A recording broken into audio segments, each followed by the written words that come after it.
Top 5 things you need to teach your dog. First, engagement. You must teach your dog engagement. It's the basis for everything else. If your dog doesn't want to be around you, you can't teach it anything. Engagement games, right?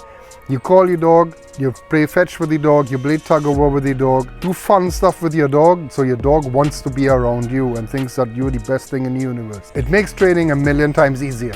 Number 2, crate train your dog. You need your dog crate trained. It helps with potty training, it helps with problem behaviors or to prevent them later. It helps to avoid separation anxiety. There is a whole host of benefits to crate training. It also gives your dog structure and routine. And it makes your vet's life a lot easier because your dog is not gonna swallow things that it's not supposed to, because if you can't supervise your dog, you put it in the crate. We do the same with children, by the way, for those who think that crate training is cruel. A child is in a crib and then it's in a playpen when it can't be supervised. How is that different? Number 3, teach your dog loose leash walking. It doesn't have to be a competition style heel where the dog is staring at you all the time.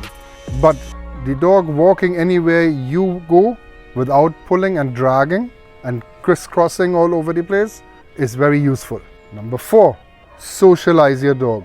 Socializing your dog does not mean that every Tom, Dick and Harry has to pet your dog and that your dog does not have to play with every dog it encounters. It simply means that your dog is exposed to people and dogs and functions in that environment, meaning your dog becomes environmentally neutral and is able to ignore competing motivators. Number 5, teach your dog basic obedience. Simple things like sit, down, stand, come, heel. And while all these things may sound very simple, they are super important, because if you do all those 5 things, you're very unlikely to encounter any problems with your dog. And life gets so much easier for you, your vet, your groomer, and other people that you encounter in public.